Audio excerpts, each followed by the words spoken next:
6 লক্ষ সাথে যাতে এই রাজ্যের ছেলেমেয়েরা কাউকে ঘুষ না দিয়ে চাকরি পেতে পারেন, অস্থায়ী কর্মচারীদের যেন সুষ্ঠুভাবে বেঁচে থাকার মতো করে একটা বেতন কাঠামো তৈরি করা যায়, তাদের মধ্যে যাদের যোগ্যতা আছে তাদের স্থায়ীকরণ করা, স্থায়ী কর্মীদের 36% মহার্ঘ ভাতা বকেয়া, সেই বকেয়া সমস্ত মিটিয়ে দেওয়া এবং প্রতিহিংসামূলক বদলি বন্ধ করতে হবে। এই দাবিতে আমাদের আন্দোলন আজকে 1 বছর ক্রস করেছে, 1 বছর 2 দিন চলছে। এই নিয়ে দ্বিতীয়বার অনশন শুরু হয়েছে, সেই অনশনও আজ 9তম দিনে পড়েছে এবং তার সাথে আগামী কাল থেকে আমাদের অনির্দিষ্টকালের ধর্মঘটের ডাক দেওয়া আছে। কিন্তু এর মাঝখানে বহু অভিভাবক, স্বেচ্ছাসেবী সংগঠন তারা আমাদেরকে মেল এবং ফোন করে জানিয়েছেন যে মাধ্যমিক থাকার কারণে, এবং আমাদের মধ্যে থাকা হাই স্কুলের সংগঠনগুলোও বলেছেন যে মাধ্যমিকের প্রস্তুতির জন্য অন্তত 4-5 দিনের একটা সময় প্রয়োজন হয়। যেহেতু লাগাতার ধর্মঘটের দিকে আমরা যাচ্ছি, সেই জন্য তাদের সকলের কথা মাথায় রেখে আমরা বিচার বিবেচনা করে আগামী কাল থেকে যে ধর্মঘট, সেই ধর্মঘটকে আমরা পিছিয়ে মার্চের প্রথম সপ্তাহে নিয়ে যাচ্ছি, যখন মাধ্যমিক এবং উচ্চ মাধ্যমিক শেষ হয়ে যাচ্ছে।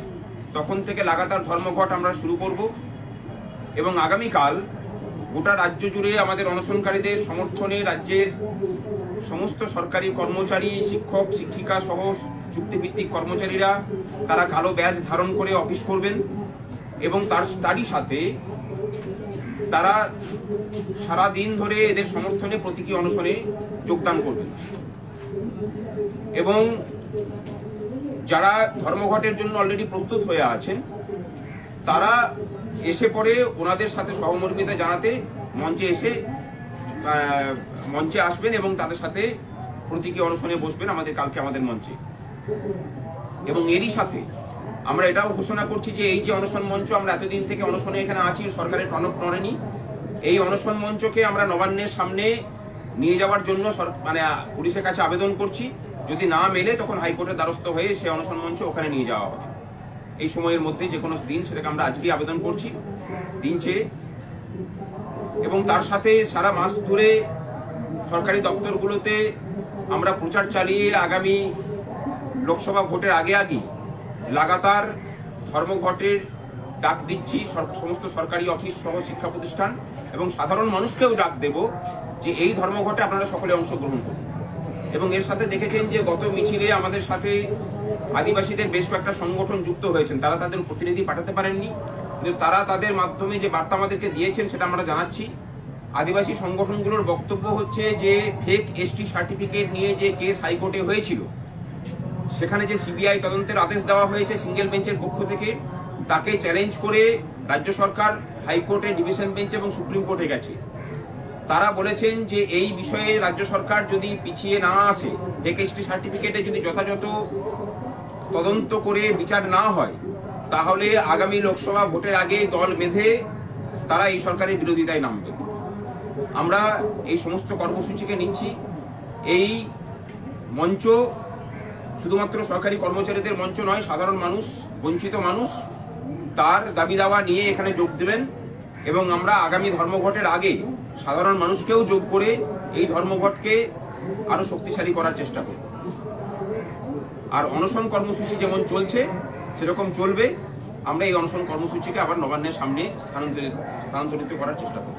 মাধ্যমিক উচ্চ মাধ্যমিকের সূচি তো অনেকদিন আগেই ঘোষণা হয়েছিল, সেই হিসাবেই তো আপনারা সেটা ডেট ফিক্সড করেছিলেন? আমরা ডেট ফিক্সড করেছিলাম। আমরা ভেবেছিলাম যে সরকার বোধহয় আলোচনায় বসে সমস্যার সমাধান করবে এবং সেই অনুযায়ী, এবং তারপর থেকে যেটা বড় হয়েছে যে মাধ্যমিকের সূচিটাকে এগিয়ে নিয়ে আসা হয়েছে, 11টা থেকে 11:15 থেকে সেটা 9:30 করা, 9:10টায় করা হয়েছে। এর ফলেও যে অসুবিধাটা হবে, আমরা চাইনি যে এই অসুবিধার মধ্যে ছাত্রছাত্রীদেরকে আরো অসুবিধার মধ্যে ফেলতে। মার্চের আপনারা শুরু করবেন, সেই সময় তো লোকসভা ভোট চলে আসবে।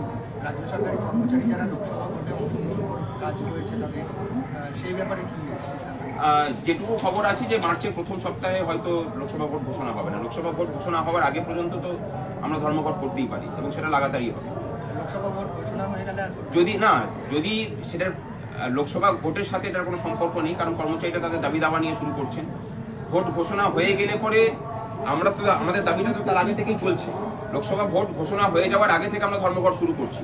সুতরাং আমরা তখন নির্বাচন কমিশনকে বলবো যে আমাদের এই দাবি নিয়ে আমাদের ধর্মঘট চলছে, এই বিষয়ে আপনারা হস্তক্ষেপ করুন। দাদা, গতকাল নরেন্দ্রপুর স্কুলে যেভাবে স্কুলে ঢুকে শিক্ষকদের উপরে মারধরের ঘটনা এবং পাশাপাশি একই স্কুলে একটা অষ্টম শ্রেণীর ছাত্রীর উপর নির্যাতনের ঘটনা ঘটল, শিক্ষাঙ্গন কলঙ্কিত হলো। আপনাদের পক্ষ থেকে আপনারা কি বলবেন? আপনাদের তো প্রতিনিধিরা গেছিল সেখানে। দেখুন, বিষয়টা হচ্ছে যে এই রাজ্যের আমরা যেটা বারবার করে বলছি যে শিক্ষক কর্মচারী সহ সাধারণ মানুষের নিরাপত্তা এখানে বিঘ্নিত এবং কারোর নিরাপত্তা নেই। এখানে সরকারি কাজ করছেন তিনি, তার উপরে যদি বিনা প্ররোচনায় এইভাবে হামলা হয়, একটা সরকারি কর্মচারী আধিকারিক তারা ডিউটি করছেন সেই অবস্থায় হামলা হচ্ছে, তাহলে এখানে সুরক্ষিত কে? এই দাবিতেই তো আমরা করছি যে এই যে বিশৃঙ্খল পরিস্থিতি, এই বিশৃঙ্খল পরিস্থিতি থেকে যদি